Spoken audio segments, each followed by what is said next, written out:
scheduled time for this meeting of the ECD Tourism and Nonprofit Committee meeting.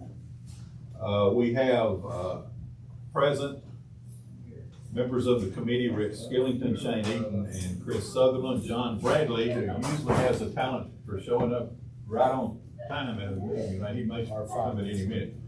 And we have some guests in the audience and other commissioners. So with that, we'll begin the meeting, and I'm going to call on County Executive David Morgan to lead us in. All right. Everybody heads with me. Father, we thank you today for this wonderful, beautiful day you've given us here in South Central Tennessee. I just pray you continue to bless our community. Give us wisdom today. God, guide us, direct us, and watch over us, Father. And we ask you for continued opportunity in our community, Father, for people to have good jobs and opportunities to take care of their families and do it well. We just ask all these things in Jesus' name. Amen. Amen. Let's say the pledge. I pledge allegiance to the flag of the United States of America and to the republic for which it stands, one nation, under God, indivisible, with liberty and justice for all.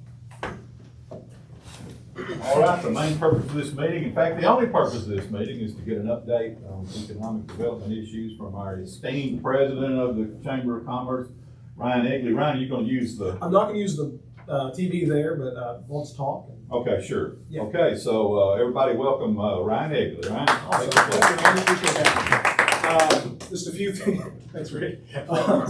Just a few things to talk through, if that's all right with you guys today. We'll have a quick tourism update and then turn into our economic development project update, and then just wanted to open the floor for any questions about other potential developments that y'all may want to talk about, of course, as well. But just on the front end of that, I think I'd like to start. Scott, I think we were on the phone in a meeting recently talking about hotel tip, and I made the mention that we weren't going to be requesting any additional county funds this year. We did keep that promise. And so, typically we come to you guys as part of the budgeting process with nonprofit and request funds. Of course, last year we changed that up, and we've done that now through the Joint Economic and Community Development Board. But again, I'm pleased to report we are not going to be requesting any additional funds this year in alignment with that original promise. So I wanted to make sure I front-loaded that comment. Tourism remains to be a super important part of how we're growing economically. Just last week we held a ribbon cutting at Hampton Inn, and Chandler understood a little bit of your thunder on that front. But you talk about a really incredible development built by local business people, local contractors, and we're just super proud of GHD Hospitality. That's the Gobble family, the Hyatt family, the Duke family, for sinking what is about $13 million in our community to add nearly 90 new hotel rooms. Business people, visitors, everyone will be staying there. And what that's going to do is generate more and more lodging tax revenue for us. And so we're really excited about that. But with that, Chandler has an update on our tourism efforts. He has some special projects he'll mention, and I may jump in every now and then. But if you have not met or had a chance to hang out with Chandler, Chandler Rose has been at the Chamber now for just over a year as a destination marketing manager, doing an outstanding job. So Chandler, tell them what you're working on. Yeah, so I guess going straight off the hotel, we've actually created custom room key holders. And if you guys want to pass that around. So everybody that checks into the hotel, you get your key card for your room. You'll end up with this little pamphlet looking thing. It's got a QR code, our branding, and it'll scan into our visitor guides and our website to kind of help push people that are, coming in to go out in the community, shop, spend some money, eat some food. And then also the New Hampton Inn was it 50% capacity the first day with no, just the day they opened, not after the grand opening, they're soft opening. So that was awesome. But we've also, the state of Tennessee has actually highlighted Amish country and Etheridge area in one of the big articles, kind of featuring like countryside and farm to table style food, and Amish country got a big feature in that. And then I think some of this that all helps is our digital marketing. So we started boosting posts this year on social media to kind of help target key areas, and we've gotten 500,000 views since the beginning of the year on that. And a lot of that is coming from our photo post. If you guys remember last year when we were updating, we were doing a lot of video posts, and we're still going to be doing that, but we wanted to test out the photo side and do the boost posting where we paid to get views, and that's worked out really well for us. And then we've also, I don't know if anybody went to the free concert Saturday at Veterans Park, but we partnered with Levitt and downtown to create some bags that we'll have at the upcoming ones with both of our branding. So we're kind of partnering with all our other local entities as well.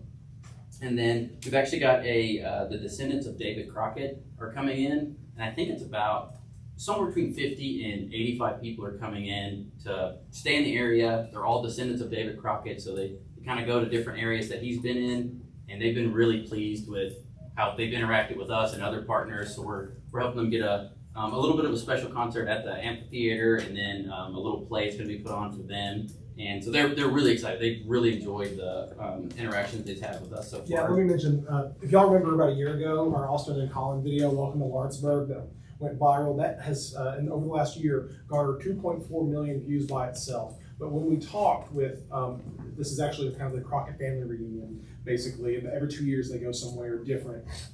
It was between us and I think Greenville this year, and they got online and saw that video and chose Lawrenceburg because of that effort. So we thought that was a pretty cool direct correlation to some of those efforts.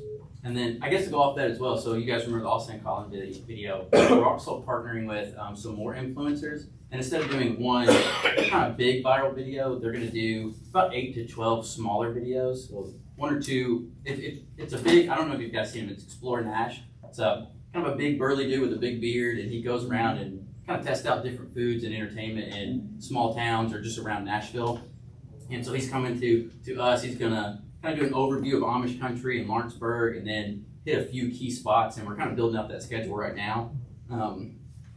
And then we've also got, the historical documentary, the America 250 historical documentary. I'm not sure if anybody here got an interview, but he's been going around the last 2 or 3 weeks, interviewing a ton of people, getting a bunch of shots. He's I wish we had some examples of the footage this guy's getting. It's honestly pretty incredible. He's got a really close-up shot he just did at Thunderhill Raceway.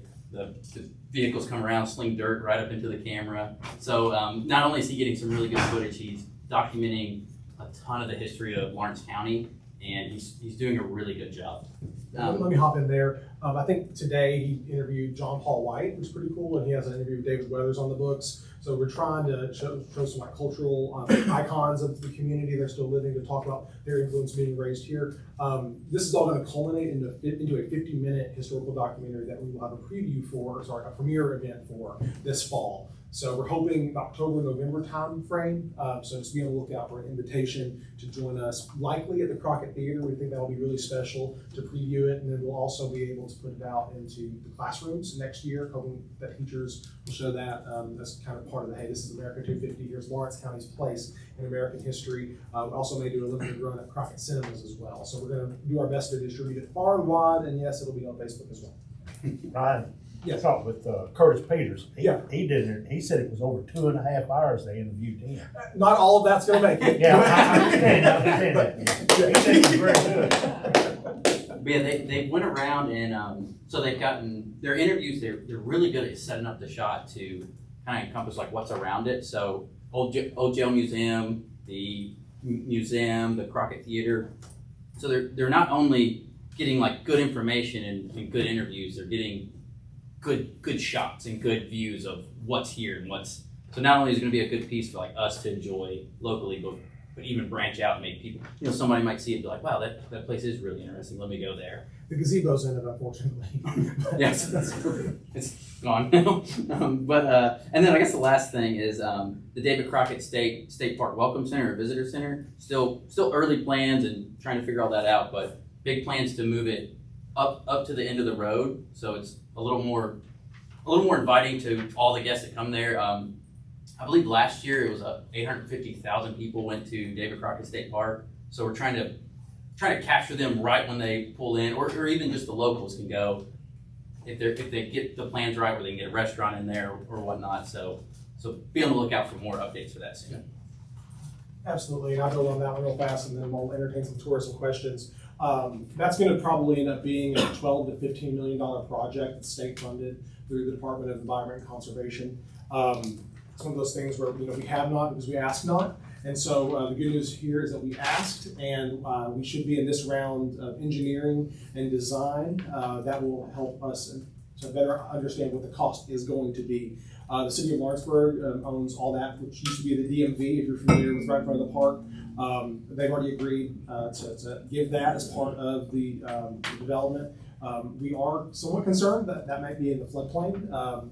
Again, nothing a little bit of dirt and building up can't fix, but we're really excited for that. And I'm hopeful we will have a number in time for this November to ask for the big money. I suspect it'll be at the end of next year, however, and the next governor's first budget request. But that's kind of going to be our big push from our tourism side.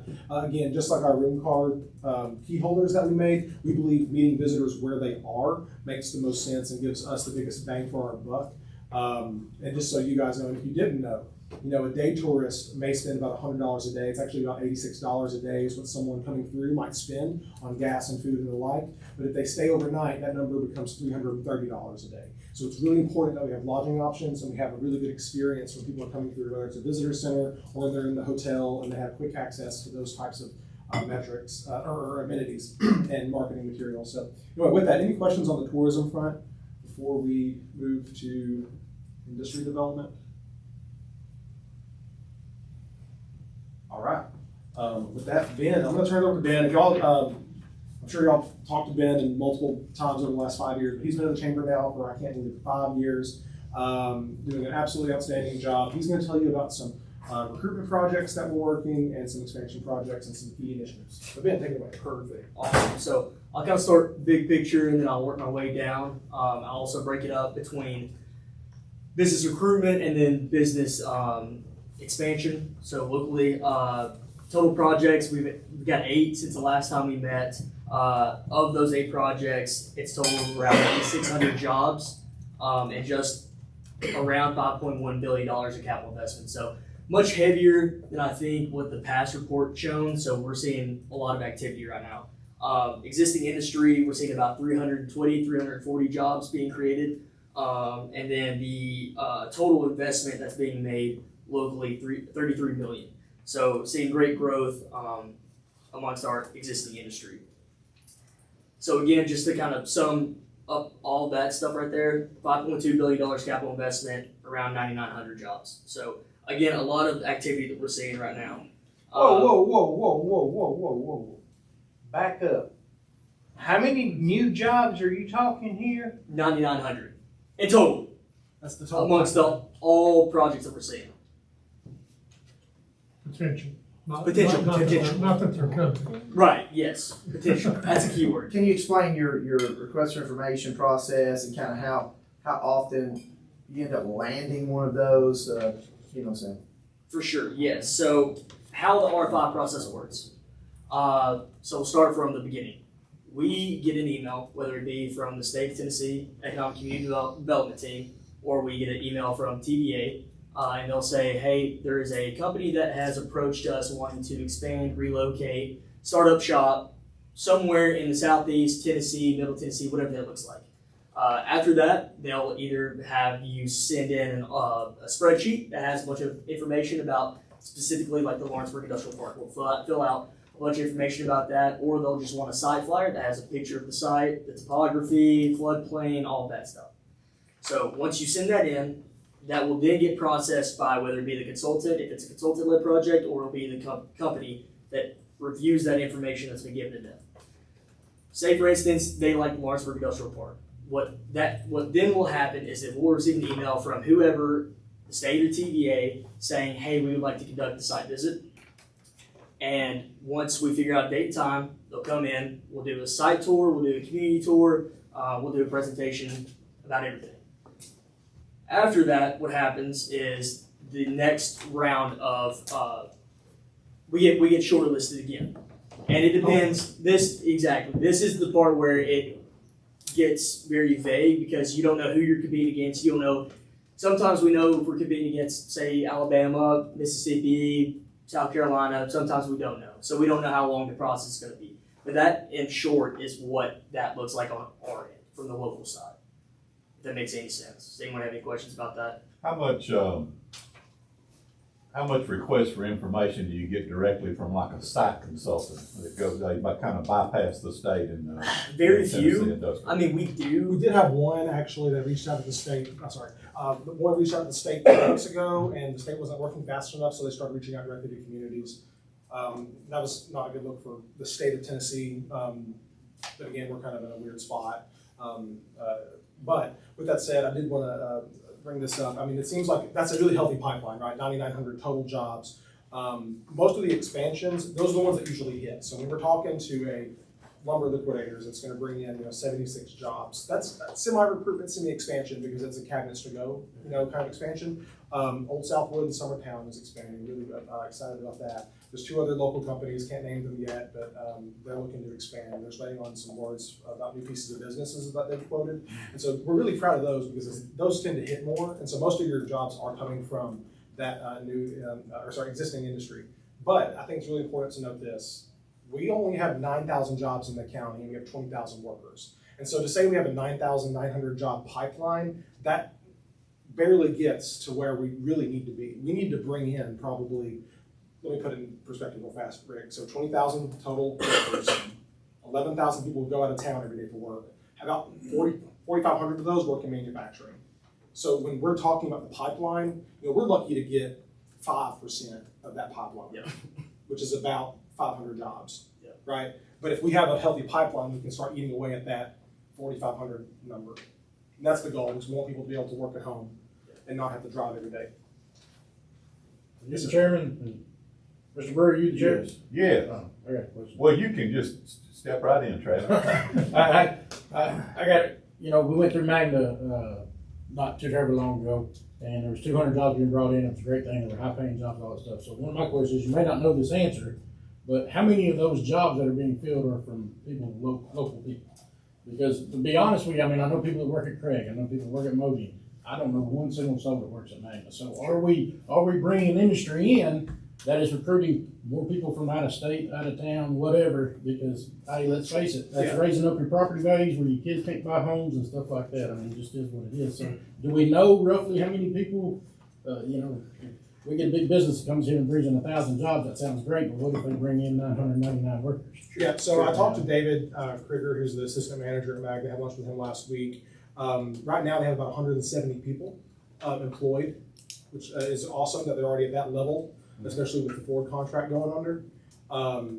Let me get back with you on that exact percentage. I don't expect you to know it right now. Yeah. But I do want to let you know, there has been a significant influx of people that they moved in to help stand the plant up, but they do have a good number of local people working there. So let me get back with you on that, Travis.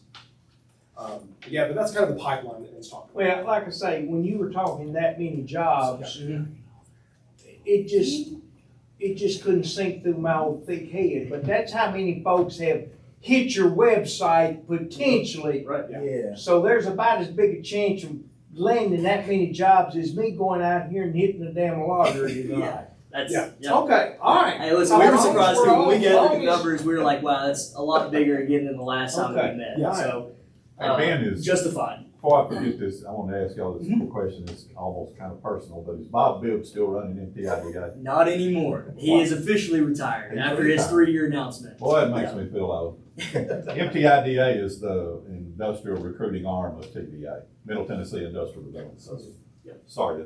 No, you're good. Yeah, he is officially retired. So, all right. Now I kind of break it down on what sectors these industries are. So, what these manufacturers are. So right now we're looking at advanced manufacturing, robotics, defense and ammunition, aerospace, food and beverage, and then power infrastructure and building equipment. So we have a very wide slew of projects. The diversified manufacturing portfolio for this report specifically is very impressive. So, and we're extremely excited about it, again, because we are notoriously known for automotive, but we want to dive into especially the aerospace and defense and food and beverage side of things. So again, super excited about this. This one's a little number heavy, so bear with me. Try to run through as quick as possible. One project specifically, we're looking at 1,500 jobs, $1 billion capital investment. So when we talk about 9,900 jobs, there are big single projects that contribute to a lot of that.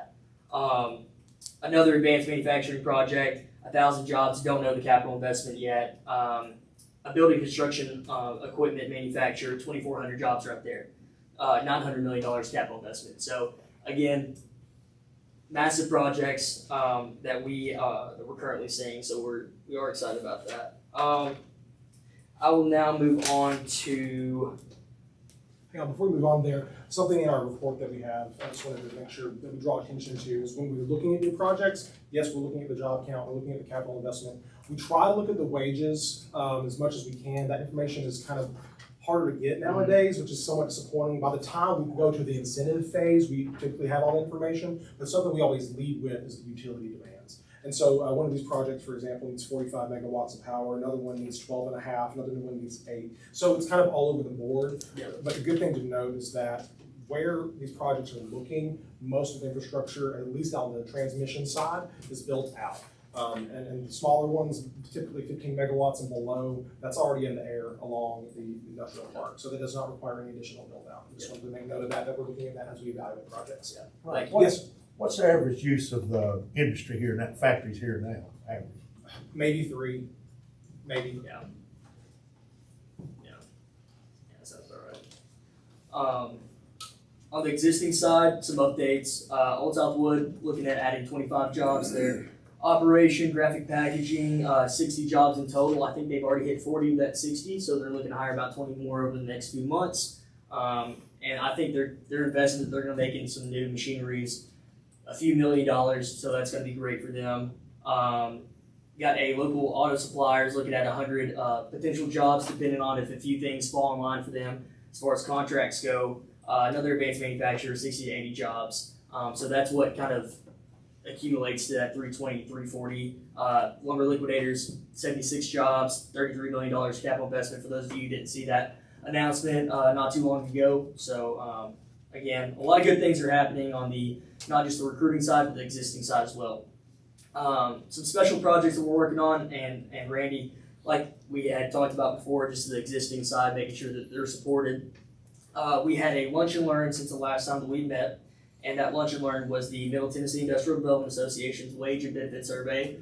Typically it's every 2 years. This one was on the 3rd year, so there was a little bit of lapse in information, but glad that we finally got that completed. We had roughly 35% of our manufacturers complete that, which is one of the highest across the Middle Tennessee region. So super proud of that. Our manufacturers obviously find value in that information, and it helps them, especially those HR managers, be better at their job, make more educated decisions. So we had that went great, had a good turnout for that.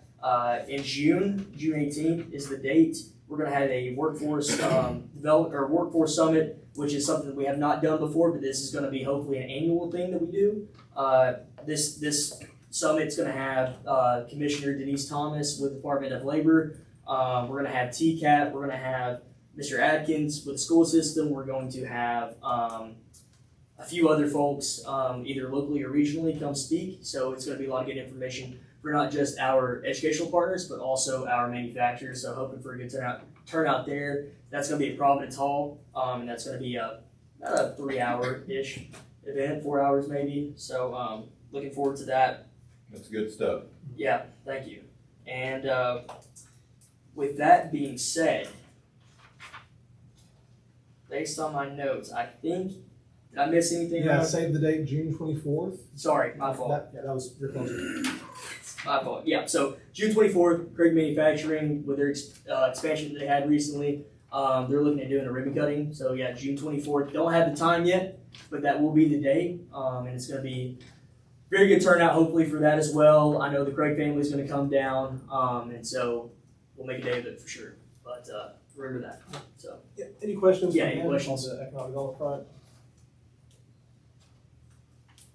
Cool. I was going to just tackle quickly where we stand with the process of the data center that is going to be built there south of Magna. They've submitted their site plan to the city of Lawrenceburg, and so we're excited that that is going to go through process hopefully in the month of June. After that is enacted, it will then be eligible for building permit, which that's all in design. Right now, the real property investment alone is going to be about $13 million, so we're really excited for that. So. But also, again, just wanted to come and answer any questions about that. That's obviously been in the news even today. And so, what questions, comments, concerns? I mean, yes, sir. I have a question. On the data center, so, obviously we didn't vote on it, none of that. Sure. And we've all probably taken a beating because of it. Our phone's been ringing just like anybody else has said. So in hindsight, is there, and I understand you can't take a poll because nothing would ever happen. You're not gonna get everybody to agree on everything. Yeah. I get that 100%. But in hindsight, is there anything you would do differently from here on out? Maybe, I don't know. I'm sure you've reflected over the last month because every phone call we've gotten is about this thing. So, Sure. I mean, you feel like you've done everything. Say this project was coming up again, would you do everything exactly the same, or would you do things differently? So let me be honest. No, I would not. Number one, I would probably not have been as proactive in trying to educate the public on what a data center is, which I hate. That's probably not the right answer, I guess. But that was something in March. When we realized, hey, this is about to happen. I think it's incumbent upon us to start telling people, hey, this is what a data center is. These are the benefits to our community across the board, and doing that, I think that's actually what stirred up a lot of public concern about it. Because at the end of the day, it had already gone through all the public processes. I've had calls from people all over Middle Tennessee when they saw, for example, the City of Lawrenceburg planning sign that they put out there. They were shocked that it had listed the potential square footage and the use, because cities don't do that. Yeah. So, I mean, I do want a community. And in all fairness, you can't go much. Yeah. I'm a sign guy. 4x4 sign's pretty dang big. Yeah. I mean, you go to a billboard and so on the sign thing. But keep on, I'm sorry. Yeah, no. I think personally, not organizationally, I would probably have been less forthcoming and trying. Just to be honest, I think I would have done a better job. I should have done a better job educating you guys. You damn right about that now. Yeah, no, but it's important to note, and we've been talking about this for more than a year in various meetings. And again, like at the end of the day, there weren't any questions at that time, so I did not. Ryan, let me say what the other side of that coin is. Sign up before the meeting. I was in this business 20 years here in Murfreesboro. And I met economic development people from all over the Southeast, literally all over the Southeast. I'm on protest. And there were some of the best economic development people I knew, and don't take offense at this, any of you elected officials, but they would not let an elected official get anywhere near a prospect because of confidentiality. And because people who don't understand the process will say things out of line, and they'll blurt out something, or they'll get out in the community and start talking about something before it's even gotten started. So I don't mind not being briefed on every little detail of every little prospect that comes along, because it's dangerous to do that. Yeah. And I'm not asking you to do that. I'm just saying, in hindsight, is there anything? I'm just asking, is there anything you would have done? No, from the project process, it's one of the best deals we've made. Okay. Let me ask you this too. Is there, maybe and I don't know. I don't know whether it brings a good thing back to all this stuff. Yeah. Is there one that's relatively the same size, that's the same thing, that you can say, hey, at 46 East Boulevard in Franklin is one exactly the same? Yeah, there's like 30 in Huntsville. I mean, I can probably point to that, and if y'all want to go do a visit. Somebody rides by and takes What a about video. the Bill South one that's right here in Yeah, Lawrenceburg? It's 20,000 square feet sitting on Cyclone Corner right behind Co-work It's College. also in a concrete building, Yeah, and it's been there for a long I time. know that's what I'm saying. So you're not gonna hear anything through a concrete building. I'm just saying, if there's one like it somewhere, you can say, hey, this is one, go check it out for yourself. That might help a lot of people, There's 8 in Cold Spring. I've been told that, but is it equivalent to what ours is? I don't know, because I've heard there's some that are huge and they've got different crap in it. Drive up Seymour Lane on the backside of the mall, and every one of those buildings are data centers. That's fair enough. Yeah, Second Avenue, there's a 12-story one on Second Avenue, downtown Nashville. I mean, again, the goal in my trying to educate people, or at least put some word out about it, was like, hey, this is not what everyone thinks it is, or saying that it is, and because it's not. It isn't, and I'll say this too. My team has taken the beating over this too. I know, yeah. Everybody. And I signed up for that. I can put up with it, but when they went after my girls, y'all, it was a bad day at work that day.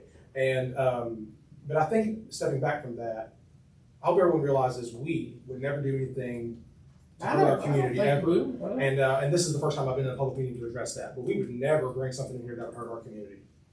Speak about, there's been others that have called and you just said straight up no. right? There have been that when companies come, any company at this point, by the way, that comes to us and says, how much can you give us in land? How much incentives can you give us? We don't make bad deals. We don't do that anymore. We're not that desperate for jobs. We're not that desperate for investment. But if you can allow me, David, I'm curious what your thought is as a committee. If I had the opportunity to land a $2.4 billion data center that would add $13 million annually to the county coffers, and it would not take up our water, and they would generate their own power off the beaten path, and no one would even drive by it on a daily basis, is that a deal we should make? No incentives? Is that a deal we should consider making? No. It's a deal I would make when I was in the business, I Right. guarantee you. Given all the, So you're What sold you to the described. devil, Randy. do what? So you're sold to the devil, that's what That it is. depends on how you look at it. What are you selling to the devil? He said no incentives. Doesn't matter. Private landowner It making a doesn't deal, matter. not It matters a lot. Yeah, but the private landowner's neighbor do.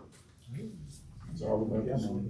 I think the biggest fear for the general public is when you Google these things, there's 1,000 nightmare stories out there, right? And it's almost like, hey, all those are bad, but ours is good. And I think it's hard to you know, pitch that to people. Yeah. You know, It is funny, 10 years ago, the state, TVA, everyone was going after them because they saw them as a way to get better transmission, electric transmission capacity to the communities, greater tax base, a few hundred jobs, which, y'all, these jobs, pretty high pay at that level. This one, obviously very small, coming with 8 jobs, but good jobs. And I had, y'all, as many comments and phone calls as I got as many resumes, people wanting to come work. And so it's interesting. What kind of tax revenue do you think when it's all said and done? I know the size of this thing's kind of changed. This one, just the real property, so not even the server space, we're talking $13 million. That is gonna end up somewhere about 60 to 70,000 at the new equalized rate, assuming you adopt it. Just for the county, therefore about 30 to 40 for the city. The servers are that's where the real money is. You're talking about $40 million. It's the personal property. That's the personal property. Now that's gonna depreciate on a 7-year schedule, but all these servers are changed out every year, so they're always new. So, you know, if, let's say it's a total $50 million investment, you can anticipate roughly 90 times 5, right? It's Yeah. 90,000 per. Yeah, about $10 $450,000 million. is what the county could be looking at. How much? $450,000 annually. On the personal property tax, not. Yeah, that's total. Plus the real. we don't get personal property though. do we? Yeah. It's inside city limits. You own business. Yeah, from the industry, or any business. Yeah. That's why we like all The these. city also gets it. Yeah. They have their own separate tax rate. Oh, I thought it was only city and personal property. County also gets it. No, just for y'all's knowledge, for every $10 million of investment, it's gonna generate 90,000 city county. 60 is county, 30 is city. If you wanna ever look at math, anytime like Cabot's to go or lumber liquidators, $33 million, you know, that's a good lick. Of course, they got incentives because they're creating jobs. But again, going back to my TVA, ECD, everyone's going after these 10 years ago. We don't view them as traditional economic development projects anymore. We just don't. They are a really good way to expand the tax base. They are a really good way to solve some of our electric generation problems valley-wide, not locally, because we're sitting pretty good. So going back to the industrial opportunities, maybe you had one that was 1,000 jobs, $1 billion investment. So that's gonna roughly be a $9 million tax income split between the city and county, 6 million city or county. That one in particular is actually out in the county, is where they're looking. Oh, so city. City wouldn't have any interest in that.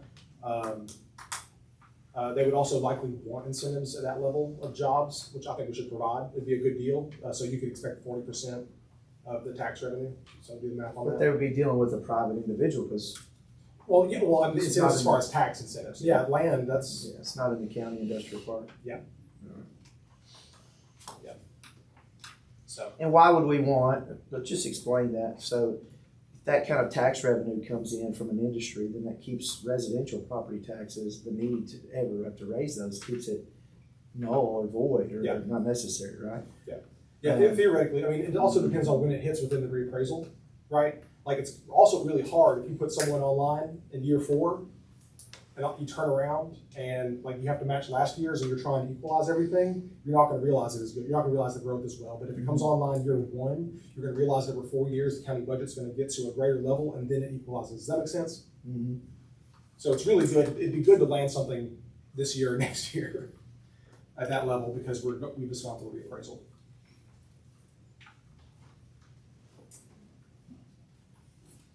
Anything else, Ryan?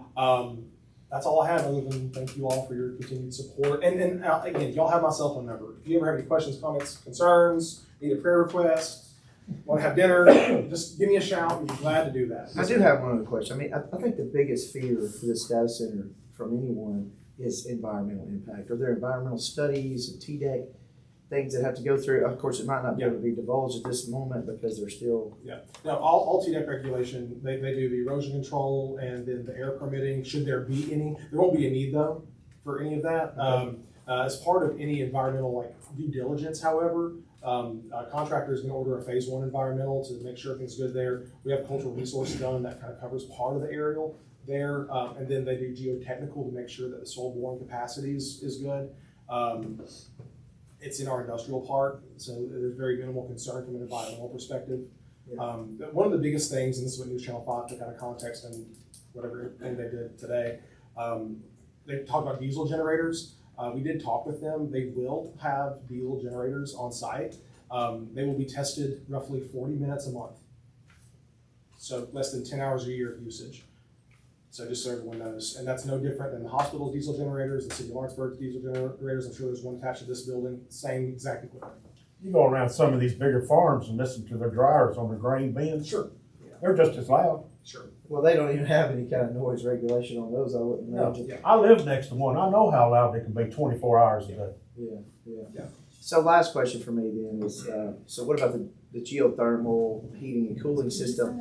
Is that similar to what we have, what's normal for geothermal heating and So cooling? no, they won't be using geothermal, but what I can tell you is their water cooling process will be about a third of the tidal wave car wash in town on a monthly So basis. that's how much water, okay, Yeah. a third of tidal wave. I know those things take a ton of very long. Are they regenerating that then?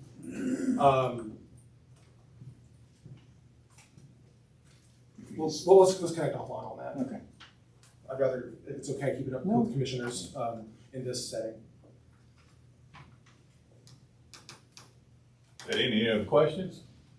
Ryan? Thank you, Mr. you so Chairman. much. We appreciate you folks. Y'all got a great staff. As I said earlier, I've been in this business a long time and I'm very impressed with your enthusiasm, your professionalism. Keep up the good work. I Thank you, man. Appreciate think you're doing great. Yeah.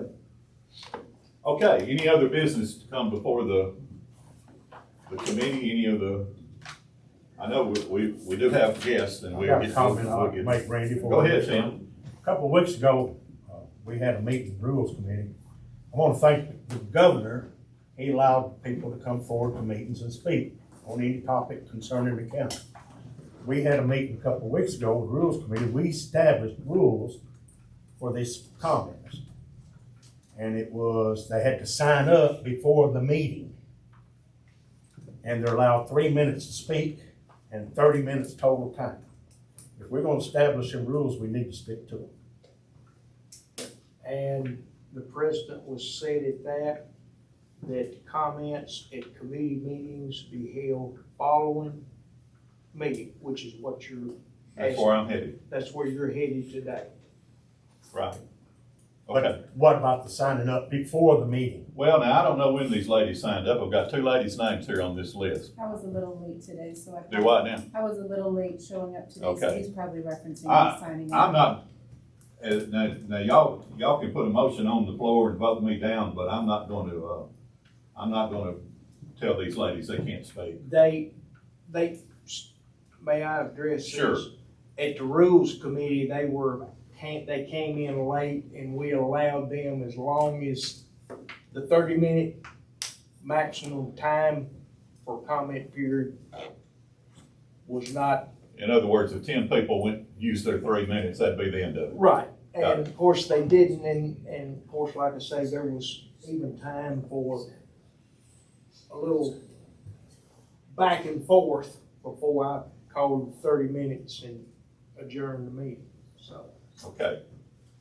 Okay, so hearing, no other, business before the committee, do I hear a motion to adjourn? I so move. Here a second. Got a second. Meeting is adjourned. Now we will have public comment. And I've got two, My daughter has a ball game. okay, two names on the list. And is that Katie Eagle? Yes. Katie, you're first. You got Hi, 3 minutes. Thank you. I'm Katie Eagle, and I just want to say that I am against the data center. And one of the things that we're looking for is actual research on this and the things that are comparable sizes. I've reached out to Mr. Egley before, asking for like an address of somewhere that I can drive by. Definitely the environmental concerns, it's one of them, but it's really not generating that much money for the county. And the way this whole thing was brought about felt like it was, even all the commissioners were caught off guard. This is the first, I've been coming to the meetings, and this is the first time that the Chamber of Commerce has addressed the county on this level since it was within the city limits. And one of the things that I keep asking is that we can find a moratorium so that we can study this more and then put a pause on these so that no additional data centers are being brought to Lawrence County. So thank you for your consideration. Yes, ma'am. Okay, next is Brenda Mallett. Did I pronounce your last You name sure right? did. All right, Thank you. Brenda, go ahead. Thank you for having me. I too want to mention that I'm not a big fan of the data centers going in. My concern is if we don't set a precedent with the first one, that others coming in won't have any boundaries or restrictions on that. It sounds like Mr. Egley's already looking at expanding. He threw it out there to see if you guys would be open to even more data center investments. So my concern, and I ask that each of you consider this, is that he said he would do it exactly the same way. And that disappoints me because as a voting member in this county, I'm very interested in being my elected officials to be transparent. I don't necessarily think it's your job to inform us completely, but I do think to keep us informed is important. Thank you for your time. Thank you, ladies. Glad to have you here. Thank you. That's the end of the meeting, folks. Have a good evening.